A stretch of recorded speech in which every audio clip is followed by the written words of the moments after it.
Hello friends, welcome back to my channel, or welcome if you are new. Today we are going to be doing a recent haul. I don't know the last time I did one of these. Have I ever done a haul video? I don't know. Well, here we are.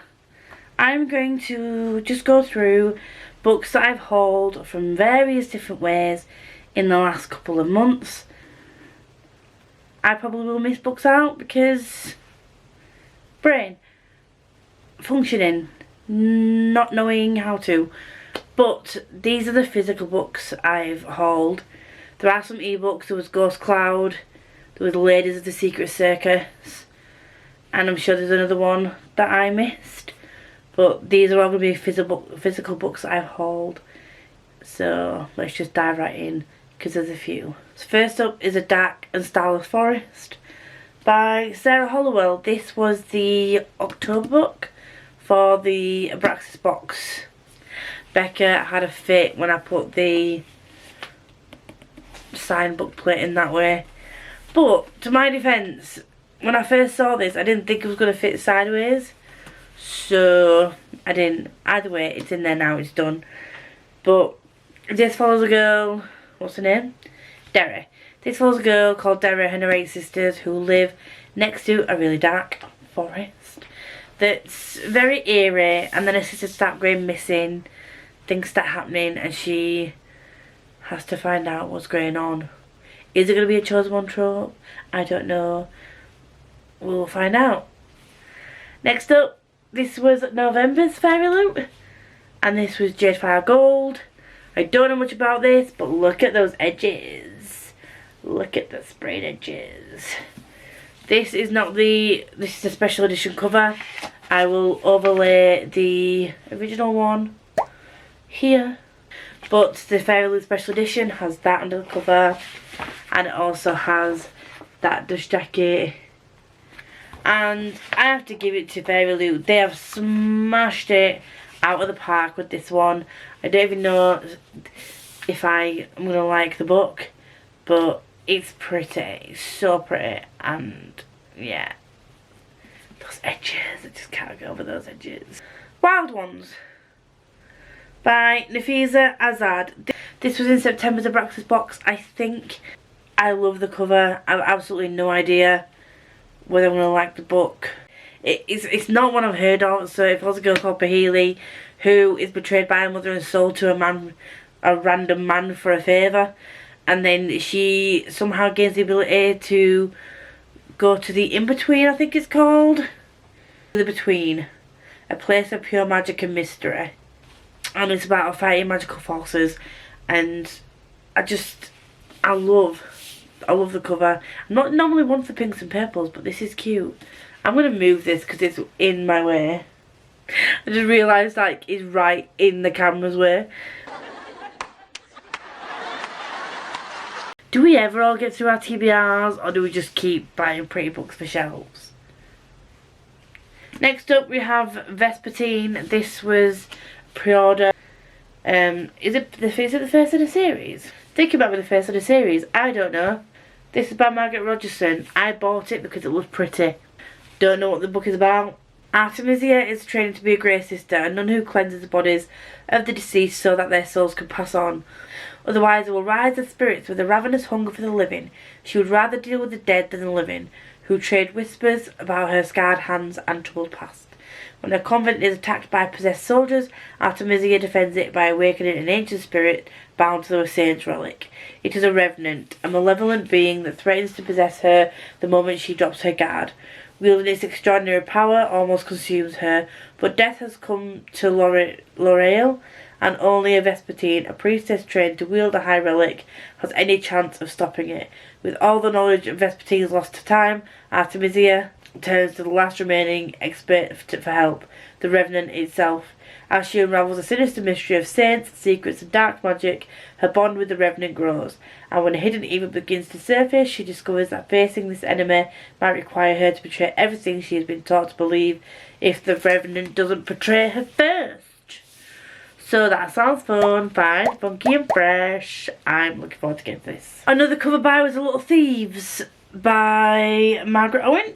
So this was a girl who gets into a situation where she has to pay someone back for something that was given to her as a gift, or she thought was a gift, and then she ends up stealing someone's life.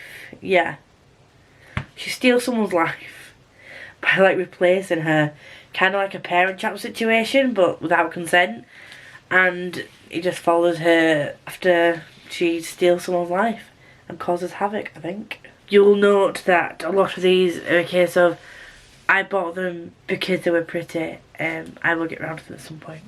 Next up we have Defy the Night. This was a Fairy Loot book of the month for September, I think. And I've already read this. And it was brilliant, 5 stars. I did get the paperback copy as well because I didn't realise it was coming in Fairy Loot. So I've gifted the paperback copy to Becca. This is a good book. Pick it up. Next up is Every Sky Grave by J. Posey. This wasn't a cover buy. This was a book that came for free in my box of stories. Every 3 months you get an extra book in the box of stories. And this is a sci-fi. I don't know if I will like this. I didn't upload this unboxing, I don't think. Because I don't know. I might end up uploading it at some point. You'll see, but I'm not sure if I will like this. It sounds like something I might like, but we'll see. Next up we have Once Upon a Broken Heart by Stephanie Garber.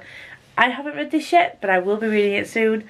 And this is the Fairy Loot Special Edition with sprayed edges. This is so beautiful.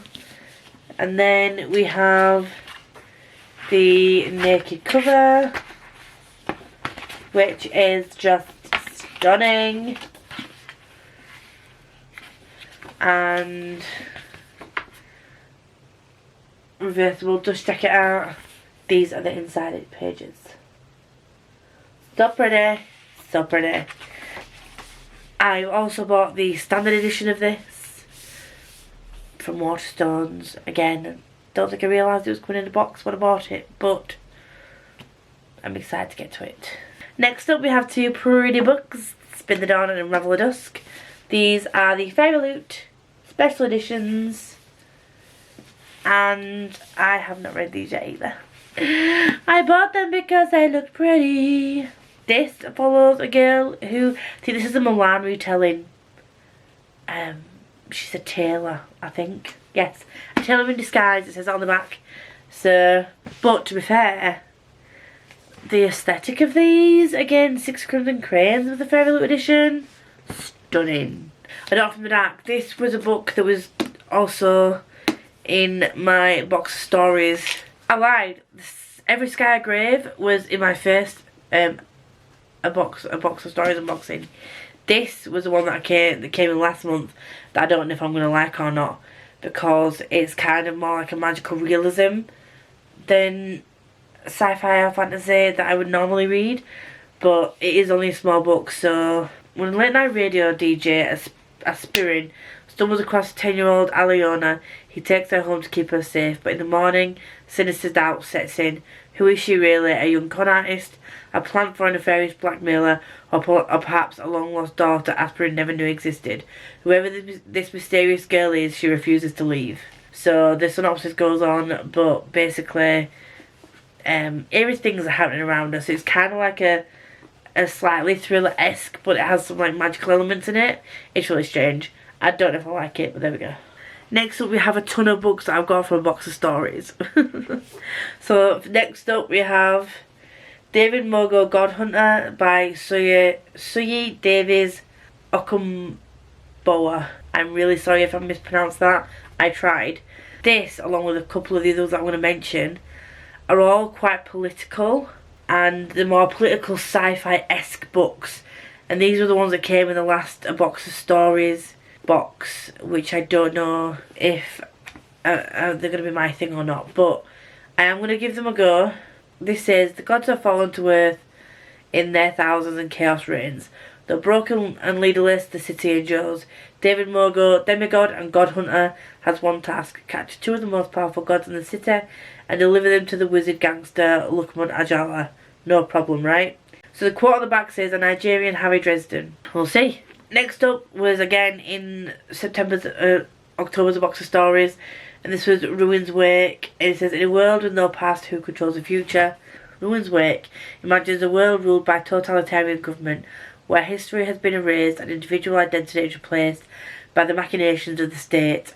As the characters try to save what they hold most dear, in one case a dying son, in the other a secret love, their fates converge to a shared destiny. It sounds like something that I might enjoy, but it's very sci-fi and I don't know, we'll see. This one is a question mark. Next up we have Snakeskin, and when I read this I was like, what the frick? Caitlin Heck's first shredding ceremony is imminent, but she is far from prepared to produce a snakeskin clone.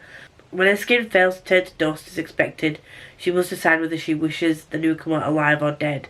The Hex family may be of central importance to the survival of charmers, people with the inexplicable power to produce duplicates every 7 years. In parallel with reporter Jerry Chaffick and government aide Russell Hamler, Caitlin must prevent the Great British Prosperity Party from establishing a new corrupt world. This one is another very futuristic sci-fi. It sounds gross. Shedding and producing a clone from your skin. It's very... do you know what I mean? And next up, again, this was from the same box. It is The Human Son by Adrian J. Walker. So it says, the Earth was dying and only the Earth could save it. Created to be genetically superior, hyper-intelligent and unburdened by the full range of human emotions, they succeeded by removing the cause, humans. Now the Earth are faced with a dilemma. If they reintroduce rebellious and violent Homo sapiens, all of their work could be undone. They decide to raise one child, a sole human, to decide if we should again inherit the Earth. But the quiet and clinical Ema finds that there is more to raising a human than she had expected, and there is more to humanity's history than she has been told. So, again, very sci-fi-esque, very experimental. So, the next 4 books were from another box of stories ones. These sound more my thing. So we've got The Skyfarer by Joseph Brassey. The Axiom Diamond is a mythical relic, and with the power to show its bearer any truth they desire. Men have sought for it across many continents for centuries, but in vain. When training sorceress Amy DeLaurence's first ever portal casting goes awry, she and her mentor are thrown into the race to find the gem, travelling on the ship Elysium. Opposing them are the infamous magic-wielding Knights of the Eternal Order and their ruthless commander, Lord Asriel, who will destroy everything in his path to grab that relic. So, I love the sound of this. Every time I read that synopsis, I'm like, God, I want to read it now. But we'll see. We will see when I get around to reading it. So, uploaded. This is very strange, and you'll see why. So, in the near future, the elderly have moved online, and their consciousnesses now live within the computer network, but that hasn't stopped them interfering in the lives of the living, whose sole real purpose now is to maintain the vast servers which support the new digital version of heaven. For one young orphan, that just isn't enough. He wants more for himself and his sister than a miserable life slaving away for the dead. It turns out that he's not the only one who wants to reset the world. That sounds like something really cool. I like the sound of that. City of Lost Fortune by Brian Camp. This is called a Crescent City novel. When I first saw this, I was like, that's not Crescent City that I know. But this was actually brought out before the Sarah J. Maas one. So, this is post-Katrina, New Orleans is a place haunted by its history and by the hurricane's destruction. Street magician Jude Dubuisson is likewise burdened by his past and by the storm, because he has a secret, the magical ability to find lost things, a gift passed down to him by the father he has never known. Jude has been lying low since the storm, which caused so many things to be lost that it played havoc with his magic. But his retirement ends abruptly when the fortune god of New Orleans is murdered, and Jude is drawn back into the world he tried so desperately to leave. A world full of magic, monsters and miracles. A world where he must find out who is responsible for the fortune god's death, uncover the plot that threatens the city's soul, and discover what his talent has always been trying to show him, what it means to be his father's son. This sounds like something I'm going to love. Full of magic, mystical elements. Like, it's like an urban fantasy because it's set in, like, New Orleans, like post-Katrina New Orleans. So, yeah. And then we have Steel Frame. This is a sci-fi by Andrew Skinner. It says, Rook is a jockey, a soldier trained to fly shells, huge robots that fight for the edge of settled space. When her squad is overrun and killed, Rook is imprisoned, left scarred and broken, hollow and helpless without her steel frame. She's ready to call it quits.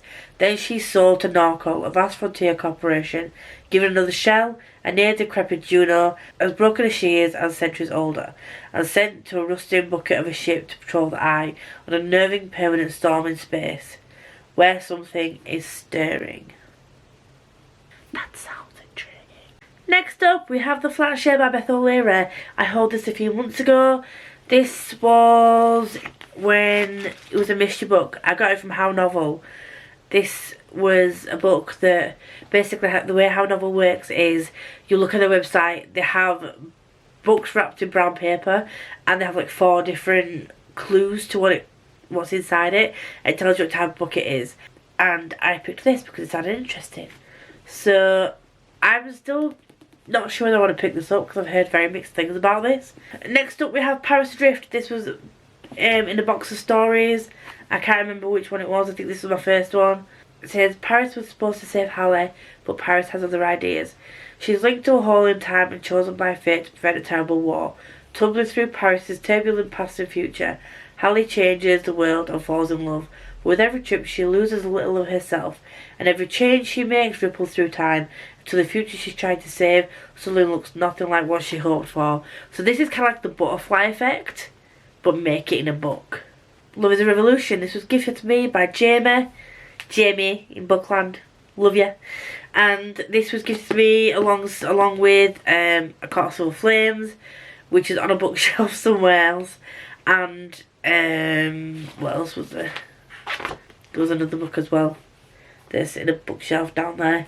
But I have so many books out right now. I've got overwhelmed, so I'm just going to hold it. I'm just going to bring these out.